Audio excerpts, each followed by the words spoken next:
There's gold in them there hills. Will any of the Rangers strike gold? We'll talk about that and get you set for the next games in the LCSs, both of them. It's all coming up. It's the DLLS Rangers podcast.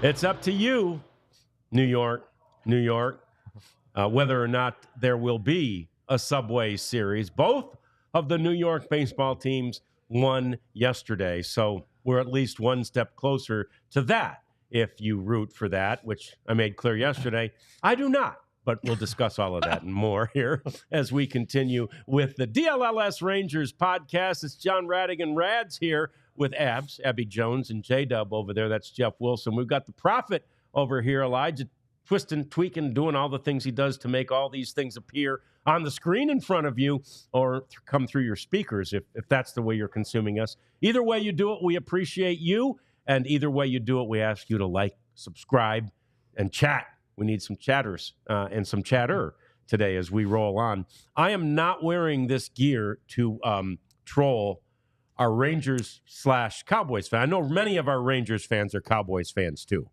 And I'm not wearing this to troll them. I was messing with our Cowboys crew. I was about to say, I saw the Cowboys show today. Yeah, I was messing with the Cowboys crew, and I came in like this, and I just went, hey, guys, too soon? And they didn't like it. Yeah, it was absolutely too soon. They were still going through the stages of grief, and I have been a Lions fan, and Jeff and I have talked about this. I don't have very many items of clothing that have a team's logo on them. It's part of the way we were brought up in the business. There's this objectivity. Don't be a fan. You're not a fan. Right. I've almost always had something Detroit Lions in my closet. There's nothing from the Tigers. There's nothing Pistons or Red Wings or any of that type of thing. Or from any of the I have a ton of Rangers stuff, but I worked kind of for the team for a while, so I got a bunch of that stuff. But there's almost nothing with a team logo, but I'm always supporting the Lions. Well, it's That's also a little chilly, too. Maybe it was your only pullover. Yeah. No, I'm very similar to you. I even when I worked for TCU briefly, and I would go to a game, my wife was like, why are you going to wear a TCU shirt? I was like, no, I'm in the press box. I'm not. Yeah. She's like, but you work there. I was like, still not. You know what's weird, though? Yeah. Like, my mom, throughout my dad's career, never wore anything with his name on it. Really? No number. To kind of keep you guys a little more anonymous, right? I don't know. We've just never done it as a family. Like, A-Rod's wife wore a blinged out. Yeah. It literally said, F you, I'm A-Rod's wife. Oh, no, it did not. In bling. Oh, my. So she did not take that approach. But, yeah, I think maybe that goes with families, too. Just keep it, Yeah. Keep it on the the record. down low. Keep it on the down low. Unless you're A-Rod's wife, then. Yeah. Well, and yeah. Wow. That's bold. But anyway, we want you to join us. Natalie, great to see you. Where's BC? Come on, everybody. Let's get this thing going because we're going to get to the NLCS, which is now even at a game of peace. We'll go on to the ALCS as well as the Yankees win game one of that. But first, today, and we knew this was coming, today is the day that the Gold Glove finalists were announced. And there are two Rangers represented, Jeff. There are, and Marcus Semien is not a surprise. No. And I don't know if Nathaniel Lowe is a surprise or not. He's the reigning Gold Glove winner in the American League. He didn't have as good a year defensively as he did last year, but still good enough if you look at the numbers.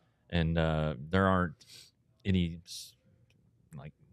there are no Mark Teixeira's at first base where they're gonna win it. You know it as soon as the first game is played. So it's open and good for him. He's worked hard on his defense, and because 2 years ago he was atrocious, and last year he wins the Gold Glove, and now he's in the conversation every year, it looks like. But Simeon's going to have a tough one because Andres Jimenez of the Guardians is really, really good, and they're both like 1-2 in defensive run saves. So I think it depends on how much you believe in defensive metrics and the eye test, and we'll see. I will say it is a fairly low, or there's something of a drought, I guess, in second baseman in general, right? Like it's a position right now where, shortstop is stocked right now, especially in the American League.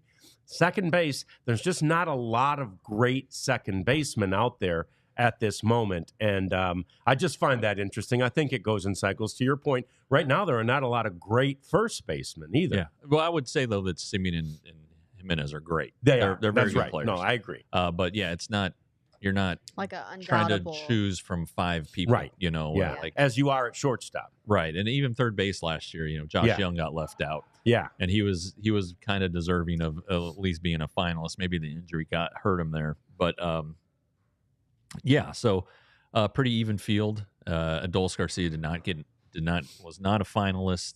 Maybe a little surprised there, especially because the one of the 3 right fielders was Joe Adell of the Angels. Wow. Who's a butcher. Yeah. And so I'm not sure what people saw there, but hey, I haven't looked at the numbers. No. Did you guys go ahead? Yeah. Did you guys hear about the platinum glove that they've been kind of like announcing? That's like for the best overall guy. But it's like a fan vote. It is kind of a fan vote. It's a fan vote. Just a new So thing. the best defensive player as voted by the fans? I think the fans have a say in it. Yeah, in all of baseball or in each league? Each league gets each one. league. Yeah. Okay. Yeah. All right. Yeah. And by the way, is there a case to be made for Corey? I know he missed a lot. Is it? He was a finalist last year. Yeah. He just plays a solid shortstop. does. Like if the ball's hit to him, he's going to catch it and he's going to throw the guy out. But he's not going to make a bunch of flashy plays. Right. And shortstop going into the hole or diving behind second base like Ozzie Smith used to be kind of the thing. Corey's not going to do that, but if you hit a ball to him, he's going to get you out. Yeah. Yeah. And again, it's a tough field right now anyway when you've got the legs of Gunnar Henderson and Bobby Witt Jr. also occupying that position. Well, and I talked to Michael Young about this last year, and he was like, Michael Young won a Gold Glove at shortstop, basically doing the exact same thing Corey Seager does, which is catching the ball and throwing you out. And Michael said, how many times do you see a shortstop go into the hole and pirouette and make a play like that? It's very, very rare. Your shortstop needs to catch the ball. Mm-hmm. If there's an out, your shortstop needs to get it.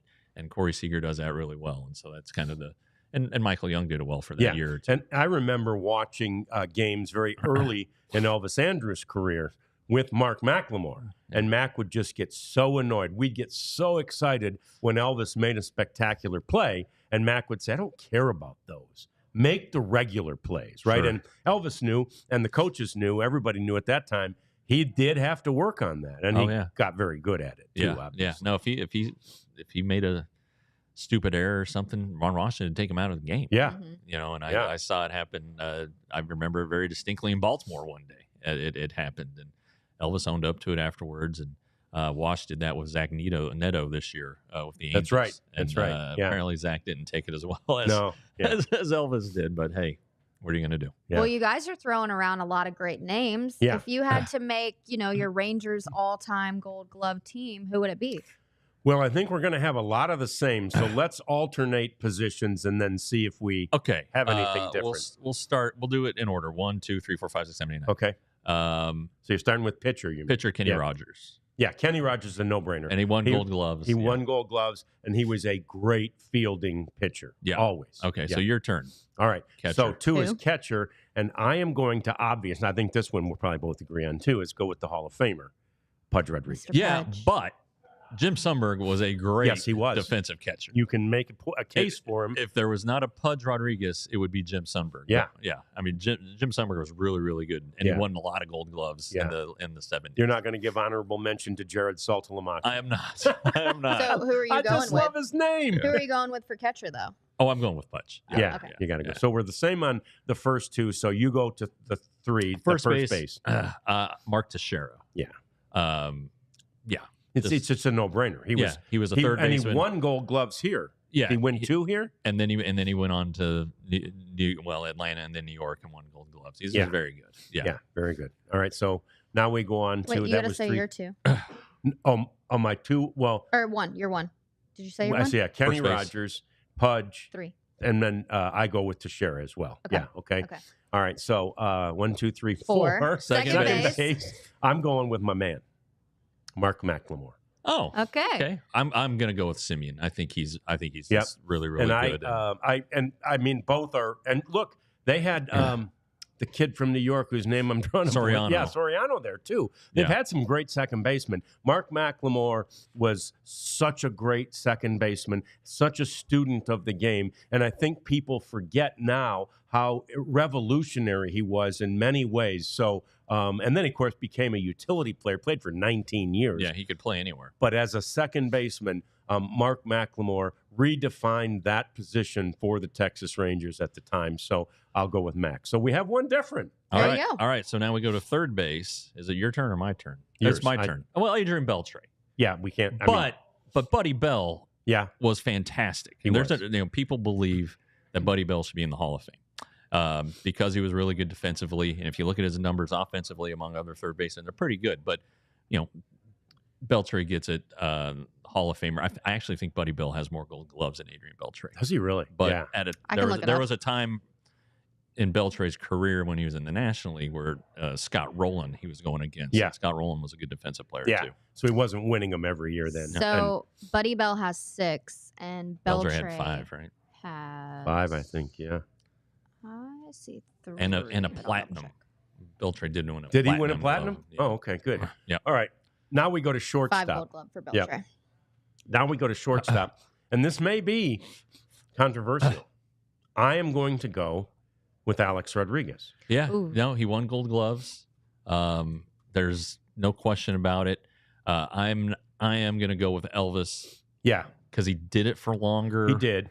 And they're just different players, But no, A-Rod won Gold Gloves Yeah.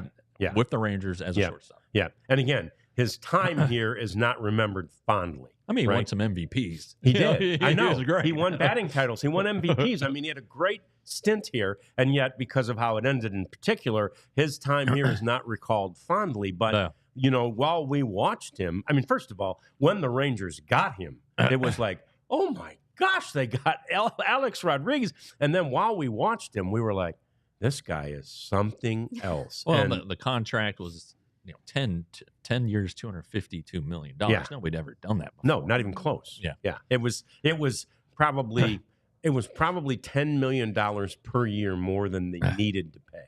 Yeah. But And- if he had played out the terms of that contract, it would have been a bargain, especially when Right. you look at deals. It would have. Absolutely. Yeah. So I started that one. So you go to left field. Left field's the one I'm having the most trouble with, but I'm going to go with Josh Hamilton. Oh, I was going to put him elsewhere. Well, he played, he played a lot of center and he played a lot of left, and I have some center field choices. Gotcha. that I Well, I'm wanted going to to go take. in left. I'm going to go with Rusty. Okay, yeah, Rusty Greer. sure. Yeah. I mean, Rangers Hall of Famer is not a Hall of Famer, but that guy, he gave up his body. And I mean, that as much as anything, I mean, he's, Rusty, right? I mean, he's a down home, good old boy, friendly, easy to talk to. But I think the reason he was so popular among fans is not that necessarily. It is he gave up his body. Yeah. For the team. He dove after balls. He rammed into walls. I mean, I loved watching Rusty Greer play left field. Okay. All right, so now I pick You pick center. Center. Okay. So in center field, I was going to put Josh. Okay, that's Was fine. where I was going to That put works. Josh. Because he played Yeah. a lot of center too. He I mean, did. when you think of his best plays, they're as a center fielder. When Yes. he jumped into the Yep. wall. Yep. He hurt himself Hurt in his- 2010 in Yep. Minnesota, crashing into the Yep. wall. So, Yeah. I don't have any issue with that. I am going to go though with Gary Pettis. Yes. Who had a very short stint with the Rangers, but he saved Nolan Ryan's 7th no-hitter. He did. Yeah. He made a He running shoestring catch on a ball hit by Manny Lee to shallow center that looked like it was going to be just a bloop hit. And Gary Pettis, who won multiple Gold Gloves elsewhere, He did. made the catch So I gave it to him over Juan Benitez, who in the 70s was a really good center fielder and won a Gold Glove for the Rangers. Yeah. All So right. you start right field. Right field. Now, Close it out. Right field was tough for me. Yeah, it's a tough one. I decided to go with a Dlls. Wow. Okay. Over Joey Gallo. Yep. Another good one. And over Bobby Bonds, who and did there's not win one a Gold more. Glove. Who you got? Juan Okay. Gonzalez. Yeah. Yeah. And again, truthfully, if we're just talking, I'm looking at the total package too. Yeah. If we're just talking defensive metrics, I bet you if you go back and look at Juan's metrics, they might not be as good. But he wasn't bad out there. Yeah, he was arm. no butcher out there. Yeah. And he was life-changing for the organization. I mean, he was unbelievable. Well, and if you look at first base, Rafael Palmeiro won a Gold Glove at he first did. base, playing And 25 games at first. Yeah, I almost said primarily him. a DH, I almost said him. He would have been my second at first base for sure. Okay. So there you go. There's That's your pretty Gold fun. Gloves. The Rangers in totals have 38. So pretty good numbers. That's not bad. Yeah, that's not bad. So anyway, watch for that on Reels as well, because we're going to put that together as a reel, or Abs is. Good All luck. the social media things. Oh, isn't that great? Okay. All right. So lots more coming up. We've got to talk about the ALCS, the NLCS. We've got lots more to talk about regarding this player that Jeff wrote about today, this pitcher that could change the off-season fortunes of the Texas Rangers. We want you to be a part of it, too. Join us. Chat, like, subscribe. Please help us out here. Keep us going. It's the DLLS Rangers podcast. All right, folks. When I was on the vacation, there was one of those days that we started golfing fairly early. And when you're Irish, like Radigan, golfing fairly early means, maybe a few soda pops, right? And then that late afternoon that day, the Tigers played a game. Oh, no. Which means a few more soda pops. Well, and of course, we played the round with a few soda pops, and then we had, a couple, to celebrate the great round we had, and then back to the house and a few more soda pop. But guess what? Z-Biotics helps. You do a Z-Biotic before a day like that, and the next day, when the alarm clock rings for day 2 of golf, you feel great. You're great. The so you things- can't blame No, your score you on can't. anything. Well, I can always find an excuse, but But the next day you go ahead and you feel great. Z-Biotics. Get 15% off zbiotics.com/DLLS Rangers. While you're golfing, you need a pair of Shady Rays. Because that's Shady Rays, they have been so gracious to give everyone here a pair. I love mine, guys. I do too. You like yours? I gave mine to my brother-in-law. Okay. Because, Again, prescription. over there. Yeah, prescription. But he really liked them. He Well, likes them. I like mine. I got a pretty cool, funky pair. Rads, I think you got like a more everyday kind of pair. But they're great. They're indestructible, basically. They're going to last you forever. And the best thing is that they come at an affordable price. So they've got tons of options that you can get at the lowest rate possible. We even have a 35% off discount code for you when you use the code DLLS. So head over to Shady Rays, pick out a great pair, and give one to your friends, because sharing is caring, and they're not going to break the bank. They're not. And I tell you what, I do wear mine every day. Shady Rays.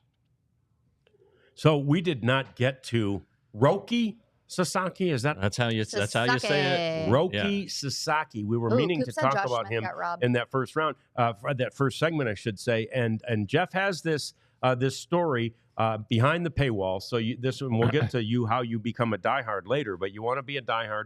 You want to get behind the paywall. You want to see this story. It could totally shape the off season, the total off season for the Rangers, Jeff. Yeah. It's interesting because if you don't know who Roki Sasaki is, he's the next hot thing from Japan. He's 22 right now. He turns 23 in a couple weeks. 2022 threw a perfect game with 19 strikeouts. His next start, 8 perfect innings. They took him out. So this guy's really, really good. He's having a down year this year, and his ERA is like 2.3. Great talent, and young. So, rules with Japanese players are very Very complicated. confusing. Yeah. Very complicated. He would need to be posted So his team would have to announce to MLB our intentions to let him become a free agent. But because he's not 25 and doesn't have 6 years of experience in Japan, professional experience, he would fall into the international signing pool. So the Rangers teams have very limited money there. I think the most the team has this year is going to be like $7 million. The Rangers are going to be in the six range. It's in the story. So he would come out of that pool. So you would be getting this guy who some people think is the best pitcher in the world for basically pennies on quote the dollar. unquote, like a healthy DeGrom. Yeah, right. For like, you'd be getting for your international budget, basically. And you can add your international budget a little bit, well, by 75%. So the Rangers could get it up to 10 if they needed to, by trading with other teams that Sasaki does not want to go sign with.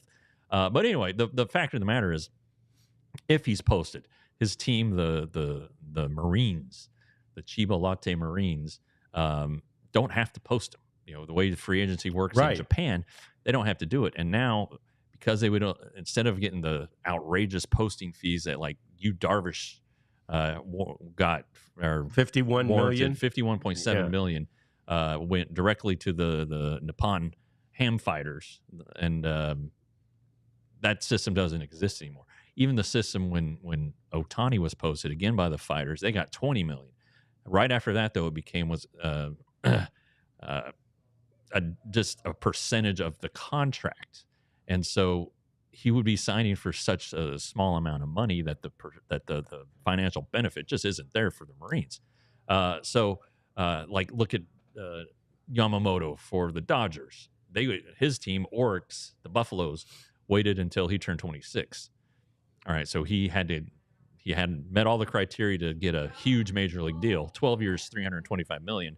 They got $50.6 million because they got a percentage. Because they got a percentage of that contract. So why would the Marines post him now? Wait 4 years. There might 3 be years. There might be language in his contract. There's some people in Japan who think that Sasaki has the language in his contract that if he says I want to be posted, the Marines are obligated to do it. He has that right.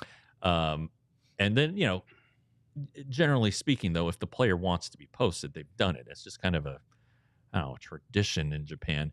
And if you are ownership there, do you want, if you want future great players playing for you, and they see the way you treat Sasaki, if you don't treat it, if you treat him poorly, it might hurt you down the road. Yeah. I also think there's a potential caveat here that's not in place, where maybe an agreement is reached between NPB and Major League Baseball regarding players of his caliber in this situation, so that the team gets a little bit more, because nobody really likes this posting system. They really don't, and they never really have. But anyway, this guy's great. Throws 100 miles per hour. So nasty split finger pitch. He would be a bargain for the Rangers, or any team. So here's a question: if the Rangers don't have the largest international signing pool, which again, we're only talking $1 million difference or whatever, but if they don't have the largest one, why should I'm getting excited. Very passionate. God almighty. Why should we suspect that the Rangers will sign him if whoever, the Dodgers, the Twins, whoever has more money? About this that at that point it becomes you have to sell yourself. Yeah. As an organization, and Sasaki can look at the Rangers and say, hey, they just won the World Series. Their general manager, our president of baseball operations, was a major league pitcher. I know that the Rangers have known Sasaki, been in his home when he was still in high school. Mm-hmm. So there's a long relationship there. And the Rangers work hard in the Pacific Rim. There's a belief that Sasaki does not want to sign with the Dodgers because they already have a couple Japanese players. Yep. And there's this thing in Japan where like seniority plays. So like the senior player can make a rookie player like take his socks off. Just crazy stuff that you don't really want to be a part of. Yes. And it might maybe happen in wants the United to like States make his own, leave his own mark. I know Darvish pitched for the Rangers previously, but that was a long time ago. Sasaki was 11 when the Rangers signed him. So I don't think that he would be making his own mark. Darvish is a nice thought in Rangers history, but and then to pitch with a guy like DeGrom and to pitch with perhaps Nathan Eovaldi, because if the Rangers sign Sasaki, that comes out of their international money. It doesn't affect their payroll. You got tons So they to would work have with. money left to sign Eovaldi. So anyway, but theoretically, they wouldn't have any international money left. I mean, theoretically, theoretically, they need to use every bit of international money they have. You would think, but when the Rangers were one of the 7 teams that Ohtani negotiated with, yep, and the Rangers had the most international money, which at the time was around 3.5, and John Daniels called Nez Balillo, Ohtani's agent, said, "I can get more money. I've got deals lined up. Trade minor leaguers for international pool money," and Balillo said that's not necessary, and Ohtani took less money to sign with the Angels. So it's about feel, maybe marketing opportunities. I'm not sure, but I think that Sasaki wants to get to the major leagues. He's willing to play for less now because he can get toward the big money sooner. And I think you're not supposed to. I think it's a rule. I don't know if it's a written rule or what, that you're not supposed to negotiate a long-term contract with a player like that. But you're probably going to negotiate a long-term contract with a player least like talk that. about one and sort of set the framework. Say in 2 years, we're going to take care of you. Yeah. And so I think that if the Rangers could say that and say, hey, instead of $6 million, would you take 5 so that we can go get these 2 young 16-year-old players in the Dominican who have a chance to one day play behind you and really help you out. Yeah. So, but I mean, it all comes down to, is he going to be posted? And I think teams are now working under the assumption that it's going to happen.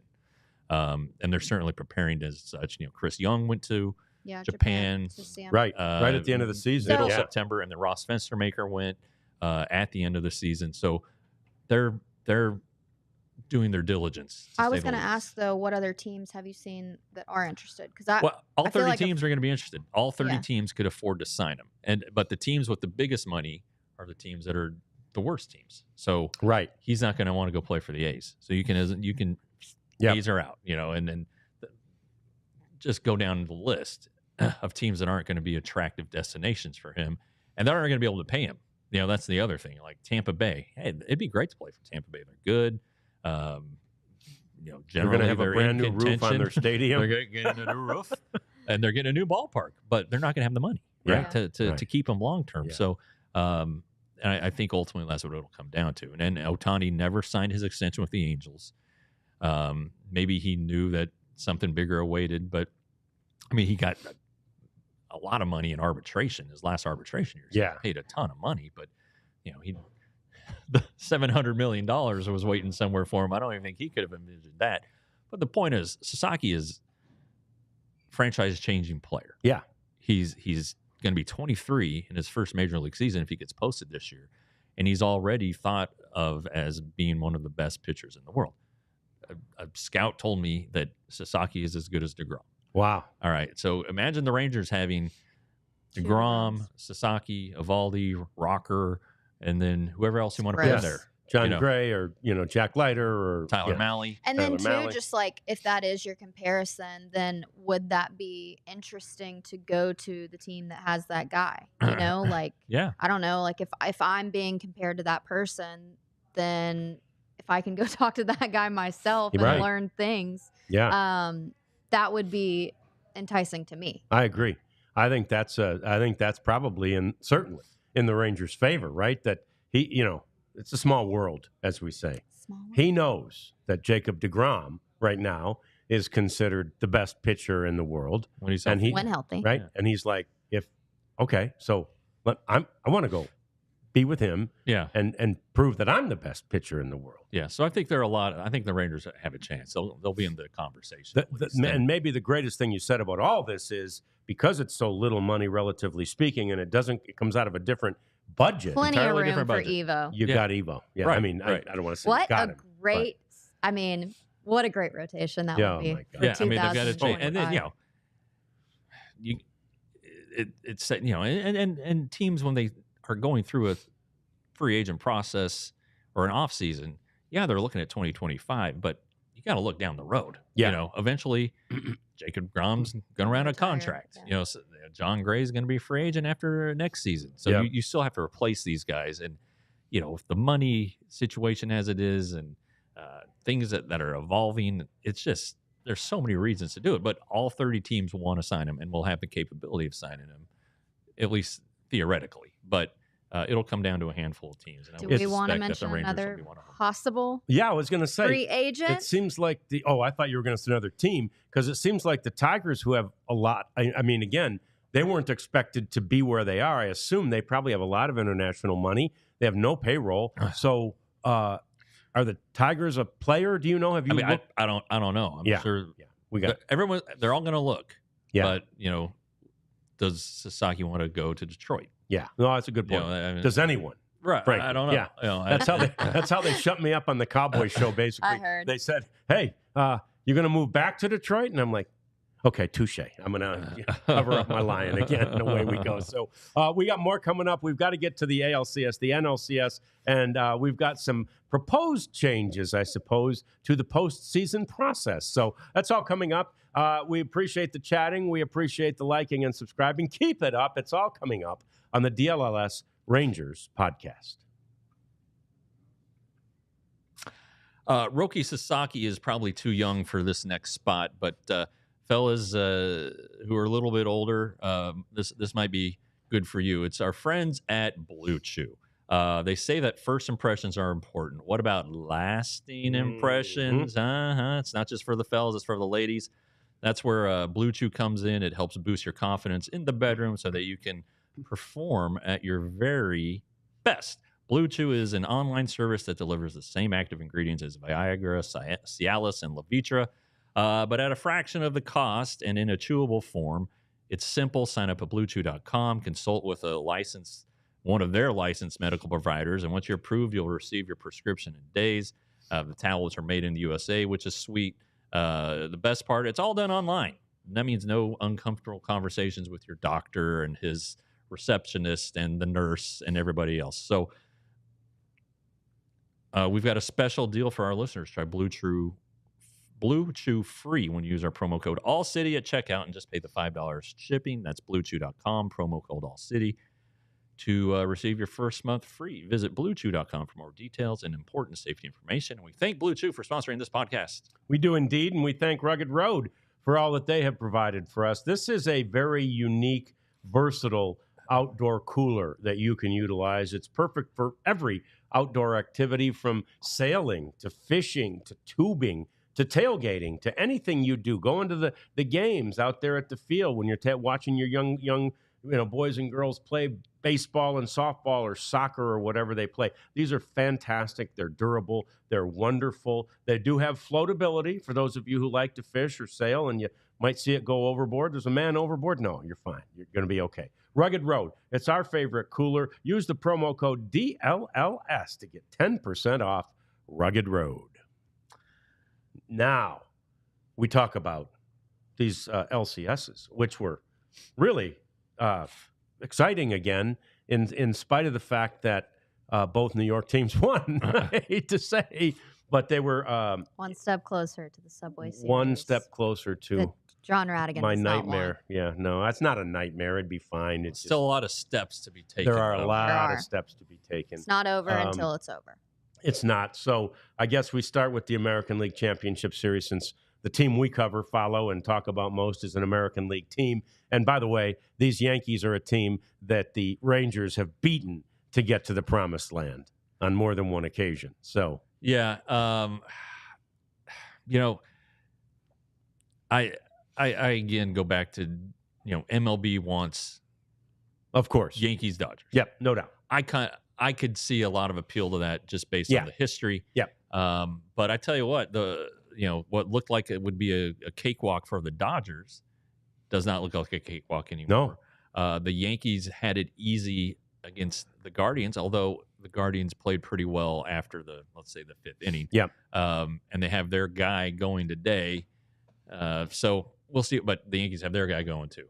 But it looks like the Dodgers might be in store for a little bit more than they were than a lot of us were. I agree. I think a lot of people at the very beginning thought Yankees are going to win and the Dodgers are going to win. It's and they'll both sweeps. be easy series. Yeah. And I doubt they will, although we still don't know about the Yankees. It depends if the Indians, former Indians, Guardians are able to muster something up and win today's game. I did find it interesting, though, and made a note in our little rundown here about Robot Rodon, who he said he wanted to be. He said he wanted to be a robot like Garrett Cole. He was. He did. He was that way. He was. 9 strikeouts, 3 hit Jim, 6 innings pitched. He talked about how he. It's kind of funny. Rads and I were talking about it. This light bulb went off in his head. Right. How does this? Hey, if you've been I around don't a long play time. as emotional, maybe I can, get through things a little bit different. But no, I thought it was pretty cool. He's been around the game for a long time, and the Yankees signed him for quite a substantial amount of money. But he promised actually that he wasn't going to think about baseball the day before the start. Right. So he, just said, I'm a dad first. And he played submarine theme night with his kids and, wanted to think about that instead of the game at hand. And he dominated. He was able to showcase fastball and slider pretty much predominantly in his start. Generated 25 swings and misses. That's ties the 4th most in a postseason game since pitching tracking began in 2008. That's so pretty you good. you see that being locked in and taking the emotion out of it allows you to deliver those things and not be kind of caught up in whatever he was in his head. And Garrett Cole said, I'm honored. That's such a compliment coming from Carlos to think of me carrying myself that way. Carlos was really proud of the outing that he put together, but you see that it works. Also helps when your all-stars, not named Aaron Judge, Juan Soto and Giancarlo Stanton, go deep. And Judge did have a sac fly. He did. So he drove a run in. Give credit where credit is due. It's not nothing. But no, Carlos was very robotic. Yes, he was. And I think it's interesting that, you're still learning as you advance in your career. And like you say, the light bulb suddenly went on. And he was a sea monster in the submarine game. And just a pretend sea monster, right? He was just pretending. And then he was a monster on the mound, right? When it came to, getting the Guardian players. And 9 strikeouts in the game. I mean, he had a really good game. And so it's really fun to see a guy, and I think it speaks to Jeff and we've seen so many guys, like they're just so tunnel vision. They're so focused on this career and trying to keep it alive and trying to keep it going. They lose sight of things like family and I'm just going to stay home and play submarine. I can say first and foremost that this game could eat you alive. Yes. I mean, I just really want to applaud my dad because he was a closer. So you get the weight of, the win or the loss. So it's a lot harder than you think. I will just say that. Yeah. But I feel for those emotions because I've seen it firsthand. Well, he'd battled injuries his whole career, basically. He had a couple good years and he was hurt, and then he ends up with the Giants. Turns into this great free agent piece. And then he goes to the Yankees and gets hurt again. At the start of this contract. So he's probably feeling some weight of that. These guys feel they know when they sign for big money and when they aren't making fans happy, living up to its expectations. So maybe that's what caught up to him here in that first game, his first start against the Royals. But for him to be able to clear his head like that and be mature enough, I mean, he is a veteran. To be able to compartmentalize things and to focus says a lot about him, really. And again, he's been through obstacles before in his career, so you learn how to handle adversity when you're a young player, a veteran that goes through stuff, and so good for him. But the stuff has always been there, and you could see it with the swings and misses and the 9 strikeouts. Yeah. But a big out was when he got Jose Ramirez. Yes. To end the 6th, that ball that Jose hit really well. That would have helped me cash a sleeper bet if it had gotten down. But anyway, I hold nothing against Aaron Judge for that. No, not because I mean a key for the Yankees is if you can lock down Ramirez. Kwan's been great, but that's their star guy. I said they have one star player and then they have complementary players around that. So they're able to, lock him down. And then they got into the Guardians bullpen early, and Alex Cobb was definitely expected to go longer than he went.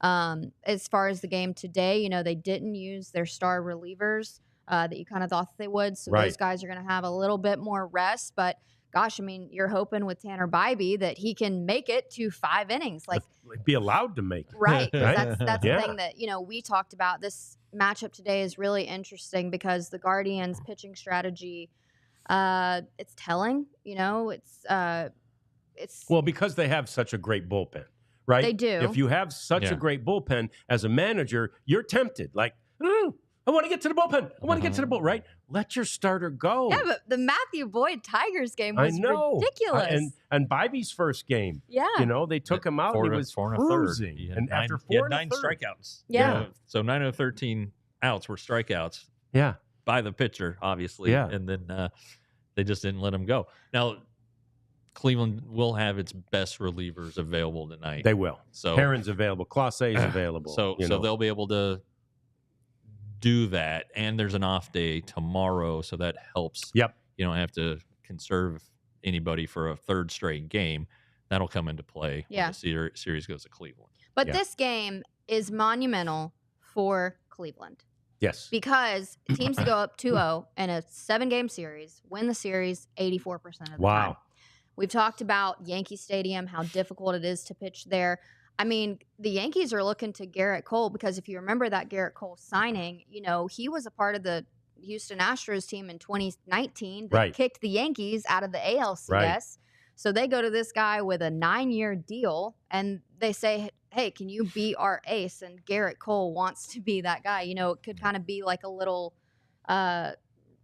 you know, bow on this story of why they signed Cole to begin with, because the Yankees have been in that World Series drought for so long. Yeah, since 2009. And look, he hasn't been. I mean, he's pitched like an ace, but again, what's that mean in New York? Yeah. You've won 28 championships.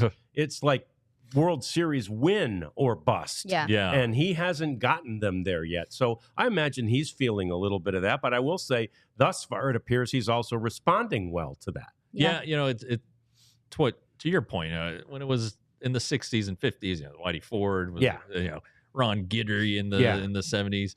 But then it was Andy Pettitte. And Andy Pettitte, like, never won a Cy Young. He never blew anybody away.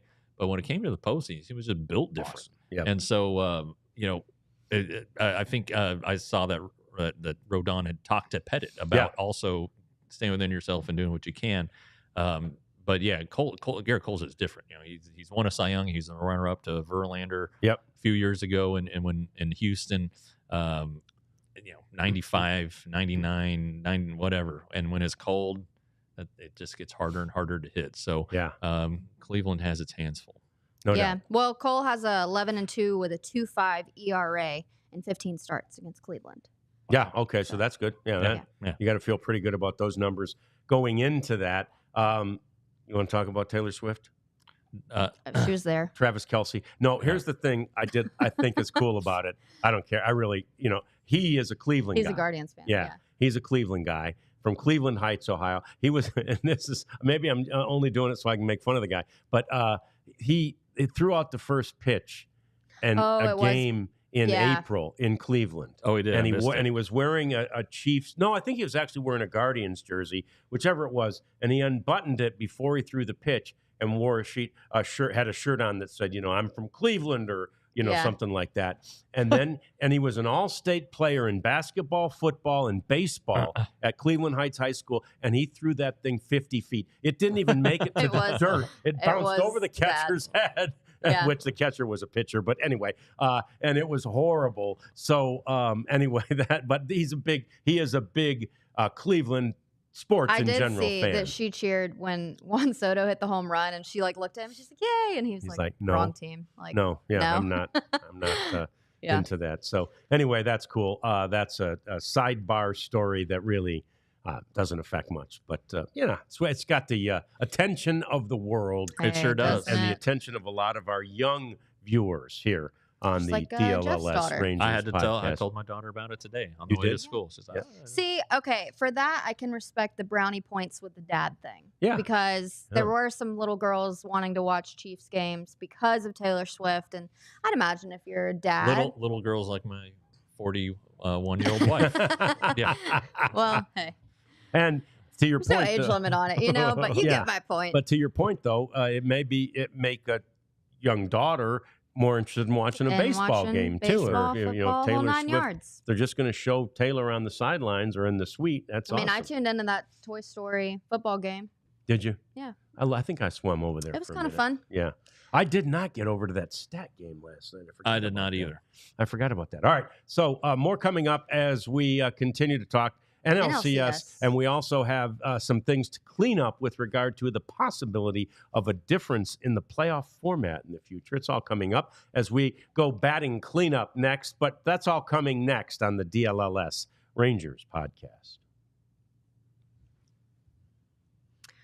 You should become our best friend Mm-hmm. for small price of $79.99 a year. It seems cheap to be her best friend. But also, if you buy the membership, then you get a free shirt.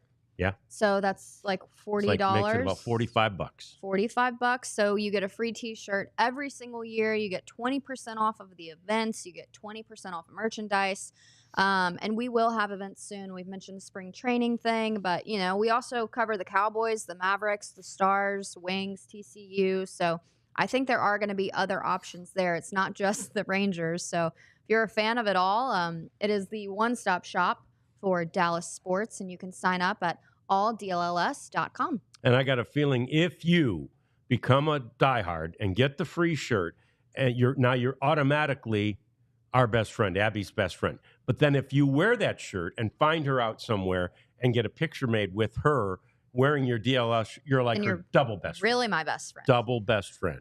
You're on my... Can we double down on best friends? Oh, we can double down Yeah. for sure. My dad told me the shirt he picked out. He did? Yeah. Which one's he using? It's the one that's... Can you do the graphic again, Elijah?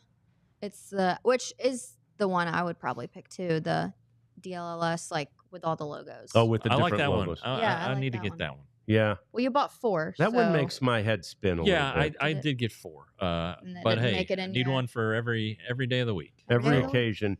Store.allcitynetwork.com is the place to go to just get your merch. And there is so much merch available. As Jeff mentioned yesterday, we're hearing that some of the merch is trapped at this point in Florida where the factory is, but we'll get it out of there soon enough. I did get an email notification yesterday that my order is on the way. Okay. On So the way. Out of Miami. Okay. Oh, Yeah. Miami. Okay. So yeah. They're a little south of the last one, but they did Yeah. have some tornadic Yeah. activities. They had a little bit of apparel. So anyway, get you some merch and become a diehard. We would appreciate it. NLCS, man. Ooh. Yeah, that was split. in a way. Again, I think maybe because I believed the hype, and I didn't want the Mets to win. I was a little surprised by the way. I thought they were. I didn't even think the game was as close as the final score. I thought the Mets were pretty dominant in the game. Yeah, no, they were. But this is the NLCS. I don't think it's going to be a sweep. And No. cakewalk the whole time, even though, you mentioned what you did before, but no, they needed to get out of there with a split. They did, and they needed to end the. Everyone wanted them, except of course the Dodgers, to end the scoreless streak. Yeah. Didn't take Francisco Lindor long, did it? Yeah, darn it. I was kind of looking forward to that. But yeah, leadoff homer. And of course, the big blow was the Mark Vientos' grand slam. Yeah. After they had walked Francisco That grand slam was Lindor. cool. Yeah. And Yeah. so that helps. A little 4-spot helps every once in a while. I will say Francisco Lindor really does step up in the big moments, and not like ending this scoreless streak is like the biggest, No. but he really has. Like Yeah. this season, he's kind of stepped up to the plate. But I thought with the grand slam, it was kind of hilarious because they did intentionally walk Lindor, and then Mark looked across and saw Dave Roberts was calling for the intentional walk, and then he adjusted his sunglasses and he gave his eyebrows. Kind of rolled his eyes a little bit. Yeah, like, Oh, You're okay. serious? Yeah. Okay, and then went and hit a grand slam, and he said he used it as fuel. Yeah, and of course Dave Roberts was serious. Francisco Lindor, who you just mentioned, comes through in every situation like that, right? So at that point, there's 2 runners on. I'm Yeah. not letting Francisco Lindor hit a 3-run homer. I'm going to walk him, and I'll pitch to the 24-year-old who got sent down earlier this year and has not had a clean path to the major leagues despite a pretty good pedigree, and good for Vientos that he was able to make him pay for that. But that's a no-brainer decision for Oh, Dave yeah. Roberts. Well, it's similar to what the Tigers did with Jose Sure. Ramirez in Yeah. Game 5. They're not going to Yeah, let Jose that's Ramirez very true. make Lane Thomas beat us. Yeah. Well, and he did. He did. So Yep. you tip your Which cap. I guess, as the ball players like to say. I will say, Lane did hit that 3-run home run.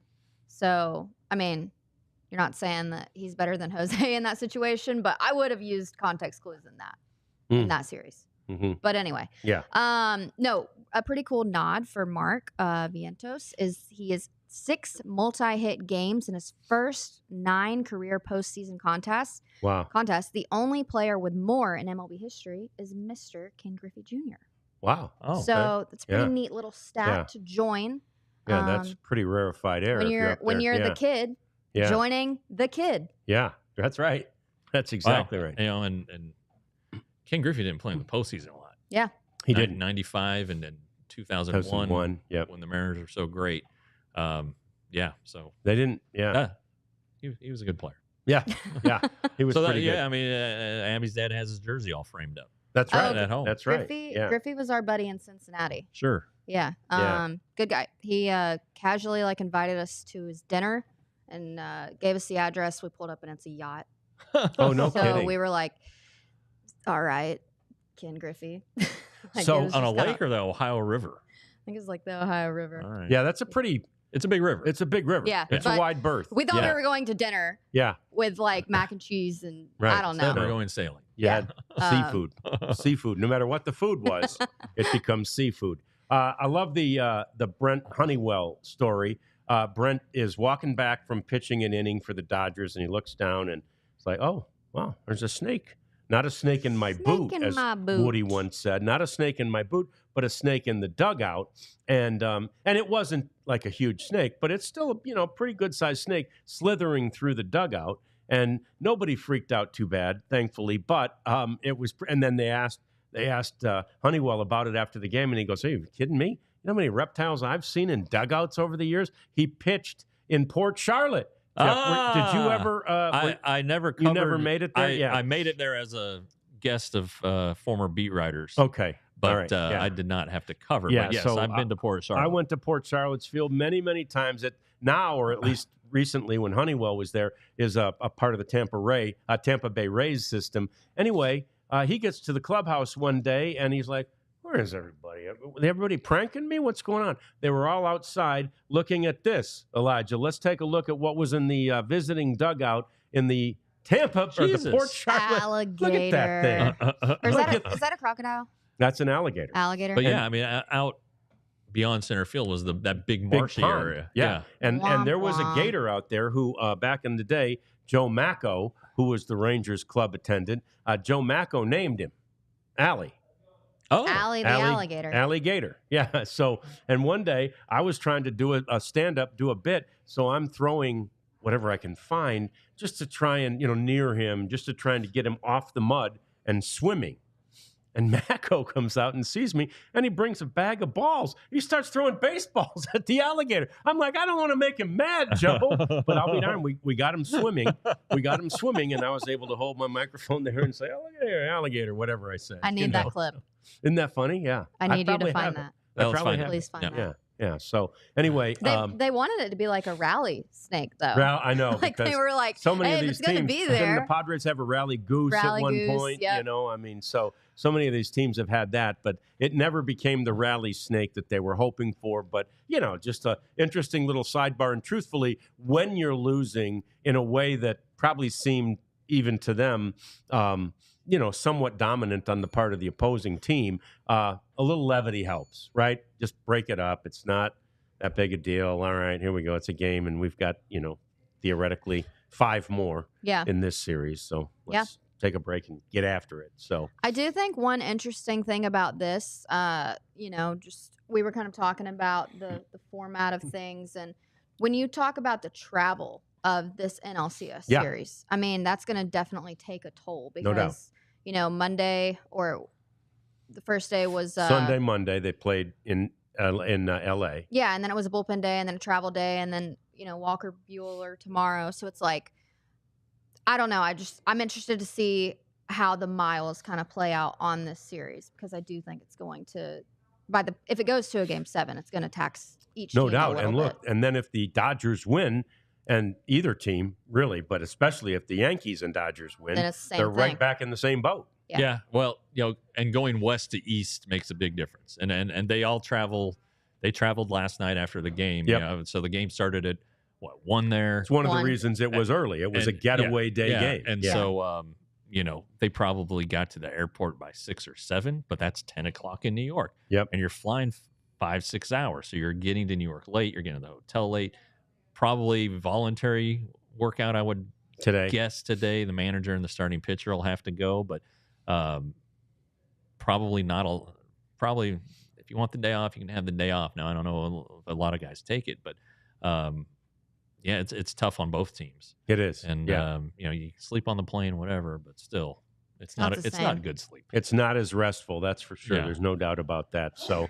Bless you, Prophet. Oh my goodness, you're supposed to be blessing us, the Prophet, and he does. He does. All this stuff you see is a blessing to us. Without him, we don't have it. All right, so we saw this this suggestion, I guess, or a study really from Jason Stark, where he looked at the series such as they are currently configured, and was trying to find, is there anything wrong with them? And I think essentially his conclusions were there isn't. Now, that said, I firmly believe that the 3-game wild card series is way better than those 1-gamers. Oh, way better. Yeah, and it's a pretty interesting story. And Jason works for The Athletic now, which is owned by the New York Times now. One of the few subscriptions I purchase is to The Athletic. For stuff like this, because Jason and Ken Rosenthal, they just think outside the box, especially Jason. Is the playoff system flawed, basically? And should the wild card round be longer? Should the division series be best of 7 instead of best of 5? And he goes through all these scenarios. He brings the Korean baseball into it, how they do the playoffs. The wild card round, the team with the better record already enters with a win. It's just interesting stuff. That to me is the ghost runner. I don't want. Right. Fans of MLB apparently asked fans about it and they didn't like it. No, I don't like that. You gotta earn it. The wild card round's an improvement. It is, because it used to be just one game, and which is luck. Yeah, it can be, or you can have Jacob deGrom against Tarek Skubal, and it's 0-0 in the 9th, and somebody runs into one. Is that fair? I don't know. But okay, so then you do the best of 3. They're all on the road. All right, so that's not perfect. That doesn't look great, but you don't want another travel day, and all this is condensed into 1 month. MLB does not want this thing going, as he said, to be playing Game 7 of the World Series after the Cowboys play on Thanksgiving Day. Right. That's pretty funny, but I just think nobody's ever going to be happy, and I think a lot of it's because the higher seeds have been losing so much in the division series, and are you getting your best team? It's like even the Mets GM David Stearns said, yes, we played in the wild card round and we've had a long road. We would still rather have the bye, So you rest your bullpen, you get going on, but then like the momentum that the Pete Alonso homer created, does that really, is it a tangible thing? And a lot of people believe that it is, but if so it's up, I guess, to the higher seeded teams that get the buys to figure out how to manage it, stay engaged. Yeah, you got to manage it. So anyway, I mean, Bruce Bochy, even after the Rangers won the World Series, said we would have rather had the bye. Yeah. So it's interesting. It's just worth reading. It's an interesting story and makes you think a little bit. Yeah, and I don't think it's so heinous to have a 5-game series at the DS level that you'd need to extend them, as he was saying, into the middle of November. I mean, I think the 5-game series is fair enough. Yeah. You could tweak the 3-game series, but it's okay. Yeah. It works okay. Yeah, but like with the 5-game series, like I think they were very exciting this round, but what if it's, like just a lesser opponent? Like, do you want 7 games of that? Well, again, it's always a Probably war. Not. Baseball's always a war of attrition, right? So a longer series favors the better team. Yeah. Right. I mean, I remember when the championship series was 5 games. Yeah, I do too. And they went to 7. It's anyway. Yeah. I think a couple of questions. Natalie asked a couple about Rookie of the Year status. Wyatt Langford, Coop answered him, but if Wyatt Langford's in the top 5 and doesn't win a Rookie of the Year, will he get a year of service time? No, that's only for the top 2, and it wouldn't be an additional service time. It would just make up for what they lost, or if the rookie only played 4 months. Gotcha. And then will Carter still be eligible for Rookie of the Year? The answer is no. He has too many at bats. He is no longer a qualifying rookie. So Rangers Rookie of the Year next year will have to be Kumar Rocker or Roki Sasaki. Oh, there you go. Yeah. Or Jack Leiter. Yeah. Don't sleep on Sure. Leiter. He's still a rookie. Yeah. Yep. He'd still be a rookie. So, well, fantastic. We appreciate you joining us today. You know who else Jeff was mentioning? Tony Tuesday. Oh, Tony Tuesday. Hang on. Quick. Hang on. One more. Thank you. Blessed is what we are today. Speak it into existence. You are precedented by God to do great things. Look at yourself and say, I am somebody. I am beautiful and wonderfully created. Win your day, Tony Tuesday. Love you, Tony. Amen. That's a fantastic message. It's a good thing to leave you with. So that is how we will leave you on this Tuesday, as we will try to do on every Tuesday with the help of our friend Tony Beasley. That's going to do it for this edition of the DLLS Rangers podcast. We all silly like the mayor.